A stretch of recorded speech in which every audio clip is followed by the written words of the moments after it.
Hello everyone, আমি সুচন্দ্রা। আমার নতুন একটা ব্লগে তোমাদের অনেক স্বাগত। পুরো ব্লগটা দেখে আশা করি তোমাদের ভালো লাগবে। আজকের ব্লগটা একটুখানি অন্যরকম। অ্যাকচুয়ালি প্রথম থেকে ভেবেছিলাম সেরকম কোনো কাজবাজ নেই, আজকে আমি ব্লগ করবো না, কারণ আমি তো আর ডেলি বাইরে বেরোই না, তো নতুনত্ব সেরকম কিছু তোমাদের সাথে শেয়ার করতে পারি না। ম্যাক্সিমাম কি ওই রান্নাবান্না আর যেদিন বাইরে বেরোই বা কখনো বাইরে বেরোলে সেগুলোই।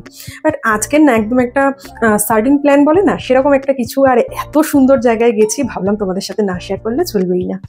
তো সকালবেলা ব্রেকফাস্ট করে রান্নাবান্না করেছি। রান্নাবান্না বলতে এসে গরম গরম ভাত বসাবো, তার সাথে চিকেনের পাতলা ট্যালটালে ঝোল আমি রান্না করে রেখে গেছি।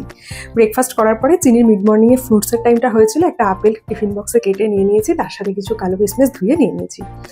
আমরা হায়দ্রাবাদে যেখানে থাকি সেখান থেকে স্কুটিতে গেলে বেশ কিছুটা ভিতরে একটা আউটস্কার্ট যেমন হয় জায়গায়, এই বৃষ্টির কারণে এটা কিন্তু কোনো পুকুর বা লেক কিচ্ছু না, মাঠের মাঝখানে যেখানে যেখানে মানে একটু নিচু জায়গা সেখানে জল জমে গেছে। আর যেহেতু এখন কন্টিনিউয়াস বৃষ্টিটা হচ্ছে কম বেশি, জল কিন্তু আছে। চারিদিকে এত সবুজ আর এত সুন্দর জল, তার মধ্যে দেখো চিনি আর সন্দীপ না ঠিক তার আগের দিনই এই জায়গাটায় গেছিল।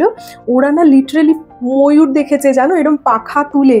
চিনির পায়ে তোড়া পড়া ছিল বলে খুব বেশি কাছে যেতে পারিনি, আর বেশি যে কাছ থেকে ফটো তুলতে পারবে সেটাও করতে পারিনি। তাই পরের দিন আমি যখন গেছি আমিও ময়ূর দেখতে পেয়েছি, আর চিনির পায়ের তোড়াটা খুলে রেখেই গেছিলাম বাড়িতে। কিন্তু ব্যাপারটা হচ্ছে গিয়ে সেদিন না আমরা অত কাছের থেকে দেখতে পারিনি, কারণ এই যে সমস্ত জায়গায় ওরা পিকক দেখেছিল সেখানে একগাদা এই মোষ আর কি এসে স্নান করছিল। তো যাই হোক, যেটুকু দেখেছি ওটা তোমাদের সাথে ময়ূরটা শেয়ার করতে পারিনি, ক্যামেরায় না অতটা ক্যাপচার করতো না, বেশ দূরের থেকে দেখেছি বলে।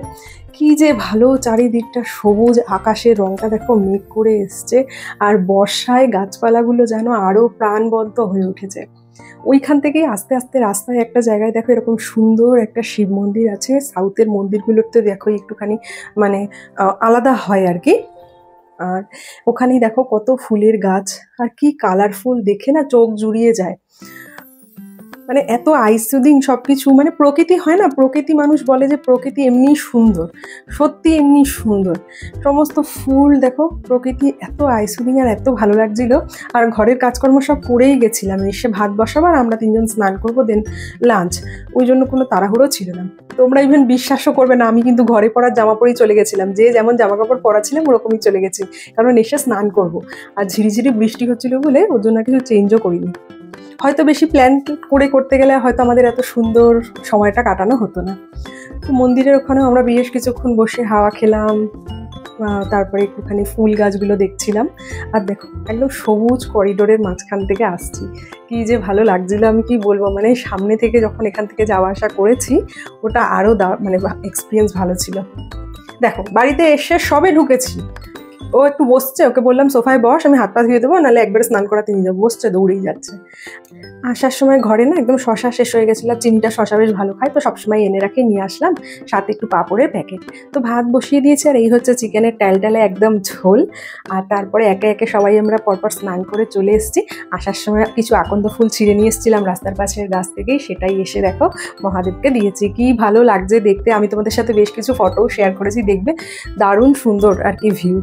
আর তারপরে লাঞ্চটা আগে চিনিকে বেড়ে দিলাম, একসাথেই খাবো, বাট চিনিটা আগে চিনিকে দিয়ে গেলাম, এবার আমার আর সন্দীপের ভাতটা বেড়ে নিয়ে চলে আসবো।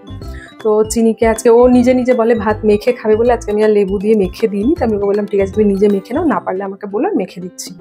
তারপরে সন্দীপকেও দিয়ে দিয়েছি খেতে, আর আমারটাও নিয়ে চলে এসেছি।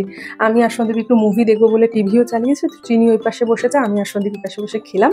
দেন চিনি ঘুমালো, বাসন টাসন ধুয়ে এসে আমি আর সন্দীপ খাবো আম। আর এবারের এই আমগুলো বেশ মিষ্টি কিনতে পেরেছি বুঝে। তো এই ছিল, তারপর আমরা বিশ্রাম টিশ্রাম নিলাম, একটু ঘুমালাম। ঝিরিঝিরি বৃষ্টি সারাদিনই হয়ে যাচ্ছে। আমাদের পাশেই এখানে একটা এরকম চায়ের দোকান রয়েছে, অনেকটা বড় জায়গা দিয়ে, ওদেরই একটা ছোট্ট ফুড কোর্ট আবার পাশে আছে। আর ঝিরঝির করে বৃষ্টি হচ্ছে, সুন্দর অ্যাম্বিয়েন্স, দেখো ঝিরিঝিরি বৃষ্টি পড়ছে। চিনি তো সবসময় ঘরের খাবারই খায়, বাইরে গেলে একটু একটু যা খেতে চায় আমি কখনো মানা করি না, এক আধ দিন তো খাওয়াই উচিত, বাচ্চাদের সব রকমই অভ্যাস থাকা দরকার। ব্লগটা কেমন লাগলো অবশ্যই জানিও, কিন্তু সবাই ভালো থেকো।